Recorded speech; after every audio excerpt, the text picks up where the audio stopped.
आज की कहानी सुनने के बाद शायद आपको मेरी बातों पर विश्वास न हो। मेरी बातों पर क्या, शायद आपको अपने कानों पर भी विश्वास न हो। क्या कभी आपने ऐसा सुना है कि किसी इंसान को एक बार नहीं, दो बार नहीं, तीन बार नहीं, बल्कि 10 बार फांसी की सज़ा मिलती हो कोर्ट से, और उसके साथी को एक बार नहीं, दो बार नहीं, 3 बार 3 केसेस के लिए फांसी की सज़ा मिलती हो कोर्ट से, और फिर भी वो लोग किसी और कोर्ट से छोड़ दिए जाते हो। जी हाँ, आज जो मैं कहानी आपके साथ शेयर करने वाला हूँ, ये एक सच्ची घटना है जो कि दिल्ली में घटी है।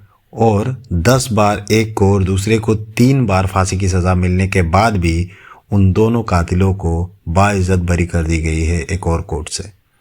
तो क्या है ये पूरी कहानी, आज जानेंगे आज की इस सच्ची घटना में, जिसका नाम है निठारी हत्याकांड। हेलो दोस्तों, मेरा नाम अली है। आप लोगों में से कई सारों को शायद याद हो कि 2006 दिसंबर महीने में एक केस था जिसने पूरे इंडिया का नेशनल मीडिया हिला दिया था। जिस केस के बाहर आने के बाद पूरे इंडिया में खलबली मच गई थी। जी हाँ, शायद आप में से कई सारों को याद होगा नोएडा सेक्टर 31 का कोठी नंबर D5। ये एक ऐसा केस था जिसने पूरे नेशनल मीडिया के साथ साथ पूरे देश के लोगों के होश उड़ा दिए थे। जी हाँ, एक घर के बाहर के एक नाले में से 17 बच्चों के नरकंकाल मिले थे। जी हाँ, आप लोगों को ये कहानी पूरी नहीं पता, तो आज की इस वीडियो में आप लोगों को ये पूरी कहानी विस्तार से मैं बताने वाला हूँ। तो इस कहानी को सुनने के लिए इस वीडियो के साथ जुड़े रहें। शुरुआत करते हैं शुरुआत से। कहानी की शुरुआत होती है साल 2005 से, जब चंडीगढ़ के मुनिंदर सिंह पंडेल जी दिल्ली के नोएडा सेक्टर 31 में एक बंगला खरीदते हैं जिसका नाम था कोठी नंबर D5। मुनिंदर जी चंडीगढ़ में अपनी पूरी फैमिली के साथ रहते थे, पर उस दौरान 2005 के दौरान वो दिल्ली आए हुए थे अपनी एक कंपनी के काम के सिलसिले से, और उनको यहीं पे रहकर उस कंपनी को संभालना था। तो उन्होंने दिल्ली सेक्टर 31 में वो घर खरीदा था। जैसा कि मैंने आपको बताया कि मुनिंदर जी काफ़ी अमीर फैमिली से बिलोंग करते थे, तो उनका जो ये घर था, यहाँ पे ऊंचे ऊंचे तबके के लोगों का आना जाना लगातार रहता था। बड़े बड़े लोग आते थे, मिनिस्टर लेवल के लोग उनसे मिलने आते थे। मुनिंदर जी को अच्छा खाने का बहुत शौक था। उनको अच्छा खाना खाना बहुत अच्छा लगता था, लेकिन जैसा कि वो दिल्ली में अकेले रहते थे, तो उनको उनका ये खाने का शौक जो था वो पूरा नहीं हो पा रहा था। उस बीच मुनिंदर सिंह पंडेल अपने एक ब्रिगेडियर दोस्त कर घर पे खाना खाने के लिए गए हुए थे। तो वहाँ पे उनको उस कुक के हाथ का खाना बहुत पसंद आया, और जैसे कि वो खाने के शौकीन थे, तो उन्होंने अपने ब्रिगेडियर दोस्त से उस कुक के लिए बात कर ली और उसे अपने घर पर अपॉइंट कर लिया। दरअसल वो जो कुक था उसका नाम था सुरेंद्र कोहली। सुरेंद्र कोहली उत्तराखंड के अल्मोड़ा गांव के रहने वाला था, और वो साल 2000 में अपना गांव छोड़कर दिल्ली ब्रिगेडियर के घर पे काम करने के लिए आया हुआ था। उस दिन के बाद सुरेंद्र कोहली मुनिंदर सिंह जी के लिए काम करने लगा और उनके बंगले में उनके साथ रहने लगा। उन्होंने अपने बंगले के ऊपर के फ्लोर में उसके लिए एक रूम बना दिया और वो वहीं पे रहता था। ज़्यादातर मुनिंदर सिंह पंडेल जी ज़्यादातर काम के सिलसिले में देश से बाहर या फिर स्टेट से बाहर जाया करते थे। उस बीच सुरेंद्र कोहली अकेला उस बंगलों में रहता था, मालिक की तरह रहता था, क्योंकि पूरे घर का जिम्मेदारी उसी के ऊपर था। साल 2006, नोएडा सेक्टर 31 में एक गांव का बच्चा अचानक से गायब हो जाता है। उस बच्चे की मिसिंग रिपोर्ट पुलिस को लिखाई जाती है। पुलिस उस केस को एक नॉर्मल मिसिंग केस की तरह ट्रीट कर रही थी। पुलिस को बिल्कुल भी अंदाज़ा नहीं था जो आने वाला था वो बहुत बड़ा था। ये तो बस शुरुआत थी। उसके कुछ दिन बाद एक और लड़की उसी एरिया से गायब हो जाती है। उसके कुछ दिन बाद एक और लड़की उसी एरिया से गायब हो जाती है। अब पुलिस को थोड़ा बहुत ये केस एबनॉर्मल लगने लगा, और ज़्यादातर केसेस इसी कोठी नंबर D5 के आसपास से ही लिखी जा रही थी। लोगों को इस कोठी पर फिर भी कोई शक नहीं जा रहा था, क्योंकि ये काफ़ी अमीर इलाका था और लोगों को उस कोठी पे शक जाने का कोई भी रीज़न नहीं मिल रहा था। लेकिन ज़्यादातर केसेस उसी कोठी के आसपास घट रही थी। 29 दिसंबर 2006, नोएडा सेक्टर 31 के एक गांव की एक औरत, जो कि कोठी नंबर 5 में पहले काम कर चुकी थी और अपने प्रेगनेंसी के लिए कुछ दिनों से काम बंद कर दिया था उसने, वो फिर से कोठी नंबर D5 में काम मांगने के लिए जाती है। लेकिन वो औरत और वहाँ से वापस नहीं आती। वो अपने घर पे बता के गई थी कि वो कोठी नंबर D5 में फिर से जा रही है अपने मालिक के पास काम मांगने के लिए।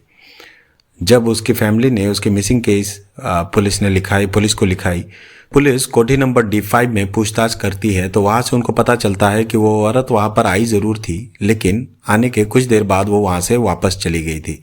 पुलिस के पास कोई भी रीज़न नहीं था कोठी नंबर D5 को ज़्यादा डाउट करने का या उन पर शक करने का, लेकिन ऐसा ज़्यादा दिन नहीं रहने वाला था। पुलिस को कोठी नंबर D5 में शक करने का एक बहुत बड़ा रीज़न मिलने वाला था। जी हाँ, उसके कुछ दिन बाद यानी 7 मई 2006 को पायल नाम की एक लड़की अपने गांव के एक रिक्शे वाले को लेकर कोठी नंबर D5 में कुछ काम से जाती है। वो रिक्शे वाले को बाहर खड़ा करती है और बोलती है, मैं अंदर से आती हूँ, 5-10 मिनट का काम है और उसके बाद हम लोग वापस चले जाएंगे और फिर मैं आपका भाड़ा दे दूंगी। तो वो ऑटो वाला वहीं पे बाहर उसका इंतज़ार करता है। पायल अंदर जाती ज़रूर है, लेकिन काफ़ी देर होने के बाद पायल वापस नहीं आती। तो उसको ढूंढने के लिए वो रिक्शा वाला कोठी नंबर D5 के अंदर जाता है और वहाँ पे बेल बजाता है। बेल बजाने के बाद वहाँ से सुरेंद्र कोहली बाहर आता है और वो रिक्शे वाले को बताता है कि वो लड़की तो कब की यहाँ से चली जा चुकी है। लेकिन वहाँ पे रिक्शे वाले को थोड़ा डाउट होता है, क्योंकि वो तब से गेट के बाहर ही बैठा था और उसने पायल को जाते हुए नहीं देखा था और वो पायल को पहले से पहचानता भी था, तो वो उसको वहाँ पे अकेले छोड़ के नहीं जा सकती थी इस तरीके से। तो इस बात पे उसको डाउट होता है। वो तुरंत से क्या करता है, पायल के घर जाता है और उनको सारी बात बताता है।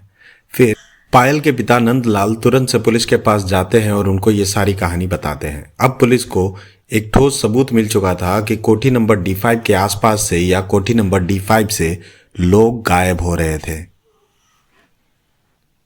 पुलिस तुरंत कोठी नंबर D5 में छापा मारती है और उस छापे में पुलिस को वहां से पायल का कपड़ा और उसका मोबाइल फ़ोन मिलता है। इससे ज़्यादा उस घर में पुलिस को कुछ नहीं मिलता।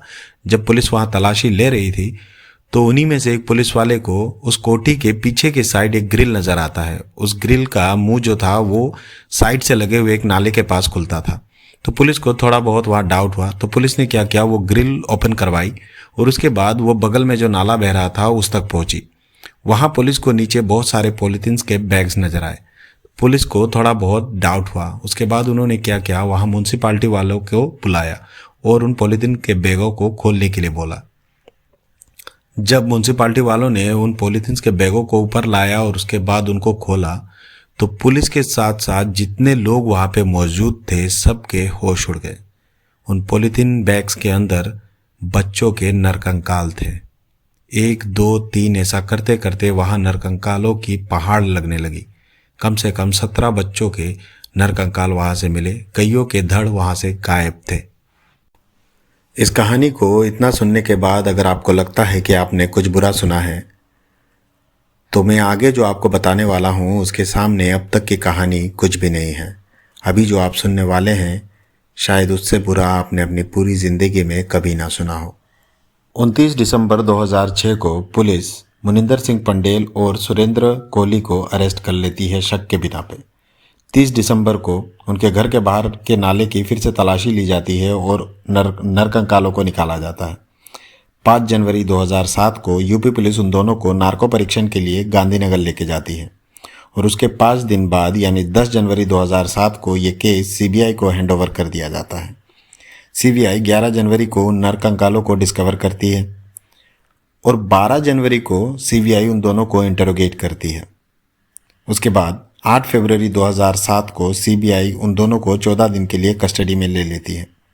सीबीआई की काफ़ी पूछताछ के बाद 28 फरवरी 2007 को सुरेंद्र कोहली अपना जुर्म कबूल कर लेता है पुलिस के सामने और पुलिस सुरेंद्र कोहली ने अपने बयान के दौरान सीबीआई वालों को कुछ ऐसी बातें बताई जिनको सुनने के बाद सीबीआई वालों को अपने कानों पर विश्वास नहीं हुआ।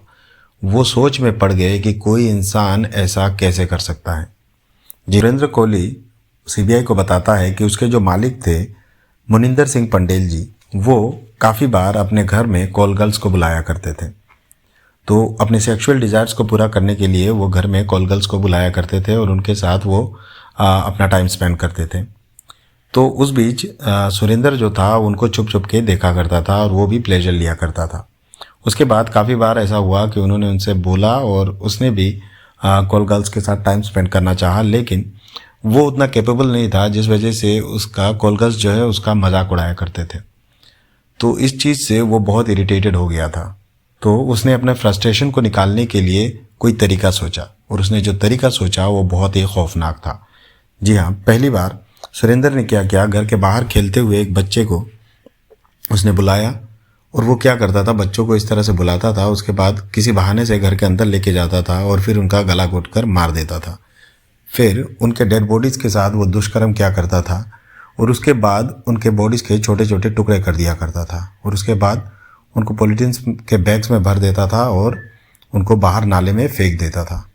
लेकिन एक ऐसी बात उसने बताई जिसको सुनने के बाद अभी मेरे आपको बताते वक्त मेरे रोंगटे खड़े हो रहे हैं। वो बताता था कि काफ़ी बार उसने ऐसा किया कि काफ़ी बार, ज़्यादातर उसने जिनको मारा बच्चों को उनमें ज़्यादातर लड़कियां थी और लड़के भी थे, ज़्यादातर लड़कियां थी। तो काफ़ी बार वो क्या करता था, जब बच्चों के बॉडी पार्ट्स को काटता था तो फेंकने से पहले काफ़ी बार उसने क्या किया, दुष्कर्म करने के बाद जब उनके बॉडी पार्ट्स काट देता था और फिर उनको फेंकता था, काफ़ी सारे बॉडी पार्ट्स को उसने क्या किया, वो बच्चों के बॉडी पार्ट्स में से कुछ अंगों को पकाकर खा जाता था और ये सीबीआई को उसने ऑन रिकॉर्डिंग बताया। ये सुनने के बाद मैं अभी आप लोगों को बता रहा हूँ ना, मेरे मतलब लिटरली मेरे गूज़बम्प्स हो चुके हैं यहाँ पे। तो वो बच्चों के बॉडी पार्ट्स को पकाकर खा भी जाता था कभी कभी। इस केस को अच्छे से स्टडी करने के बाद, पूरी तरीके से सबूतों को इकट्ठा करने के बाद 22 मई 2007 को सीबीआई ने पहला लेटर लिखा गाज़ियाबाद कोर्ट को इस केस को लेकर और उसके बाद इस केस की सुनवाई शुरू हो गई। के बाद 12 फरवरी 2009 में एक विशेष सीबीआई जस्टिस ने दोनों कल्प्रिट्स को दुष्कर्म और मर्डर के केस में दोषी पाया। जी हाँ, 13 फरवरी 2009 में 19 जो हत्याएं हुई थी निटारी में, उनमें से एक 14 साल की लड़की रीमा हलदार के दुष्कर्म और मर्डर के केस में दोनों को दोषी मानते हुए कोर्ट ने इन दोनों को फांसी की सजा सुना दी। 4 मई 2009 सुरेंद्र कोहली को आरती प्रसाद के खून का भी दोषी पाया गया और 12 मई 2009 को उसको दूसरी बार फांसी की सजा सुनाई गई। उसके बाद 28 सितंबर 2009 को फिर से सुरेंद्र कोहली को मजदूर पप्पू लाल की 8 साल की बेटी रंजना लाल के मर्डर केस में फिर से दोषी पाया गया और उसको तीसरी बार मौत की सजा सुनाई गई। उसके बाद 22 दिसंबर 2009 को उसको चौथी बार फांसी की सजा सुनाई गई। उस बीच 7 सितंबर 2009 को सुरेंद्र कोहली की फांसी की सजा को सुप्रीम कोर्ट ने उम्र कैद की सजा में बदल दी। 24 जुलाई 2014 को पिंकी शर्मा के मर्डर केस में दोनों मुनिंदर सिंह पंडेल और सुरेंद्र कोहली दोनों को दोषी पाया गया और दोनों को उस केस में फांसी की सजा दी कोर्ट ने। इस केस को देखते ही देखते 18 साल बीत गए थे। दोनों आरोपियों पर लगभग 19 केस दायर हुए थे, जिनमें से सुरेंद्र कोहली को 10 से अधिक केसेस में फांसी की सजा हुई थी और मुनिंदर सिंह पंडेल को 3 केसेस में फांसी की सजा हुई थी। अब विक्टिम्स की फैमिली वेट कर रही थी कि उन लोगों को फांसी होगी जिन्होंने उनके बच्चों को मारा था। फैमिलीज वेट कर रही थी, भारत के न्याय व्यवस्था पर उनको यकीन था। वो फैमिलीज वेट कर रही थी कि कभी न कभी उनके बच्चों को मारने वाले फांसी के तख्ते पर ज़रूर चढ़ेंगे। अचानक से उन सारी फैमिलीज की उम्मीदें तब टूट गई जब 16 अक्टूबर 2023 को इलाहाबाद हाईकोर्ट ने इन दोनों मुजरिमों को बाइज्जत बरी कर दिया। इसके पीछे एक और कहानी है। मुनिंदर सिंह पंडेल और सुरेंद्र कोहली के वकील ने इलाहाबाद हाईकोर्ट में ये प्रूव कर दिया कि जिस वक्त ये घटना हुआ था उस वक्त पुलिस ने सिर्फ उन दोनों को ही टारगेट किया था, उन दोनों को ही इंटरोगेट किया था, जबकि वो नाला जहाँ से नरकंकाल मिले थे वो उनके घर के अंदर नहीं था, वो उनके घर से बाहर था और वो कोठी नंबर D5 और कोठी नंबर D6 का कंबाइंड नाला था। यानी हो सकता था कि कोठी नंबर D6 में जो बंदा रहता था डॉक्टर अमित, ये काम उनका भी हो सकता था, लेकिन पुलिस ने उनको कभी भी इंटरोगेट नहीं किया। पुलिस ने सिर्फ उन दोनों को फ्रेम किया। इस चीज़ को वहाँ पे प्रूव कर दिया इलाहाबाद हाई कोर्ट में।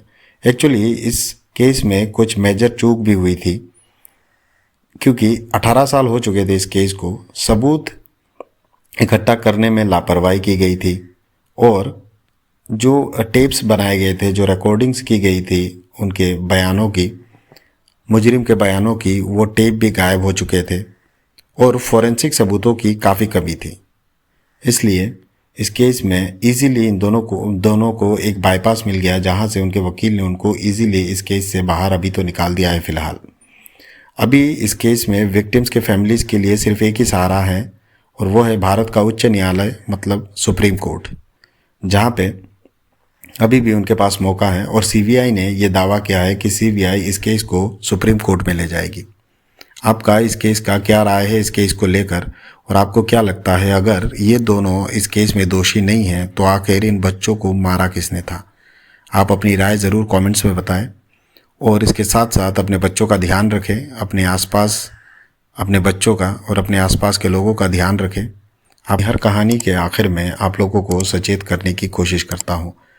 आप अपने बच्चों का ध्यान रखें, खास करके उनको बताएं किस तरह के लोगों से दूर रहना है, अगर कोई कुछ दे नहीं लेना है। ये सब बातें हम लोगों को स्कूल में सिखाई जाती है, लेकिन ज़रूरी है कि आप अपने बच्चों को इस तरह की घटनाओं से अवगत कराएं और उन्हें बताएं कि अनजान लोगों से दूर रहें। आशा करता हूँ इस कहानी से आप लोगों को थोड़ा बहुत सीखने को मिला होगा, और अगर आपको इस तरह की वीडियोस देखनी पसंद है तो इस चैनल को ज़रूर सब्सक्राइब कीजिएगा। और इस तरह का और भी कहानी देखने के लिए स्क्रीन पे आए हुए वीडियोस पे क्लिक कर सकते हैं और मेरे और भी कामों को देख सकते हैं। मिलता हूँ आप लोगों से अगले किसी सच्ची घटना के साथ। तब तक के लिए जय हिंद, जय भारत।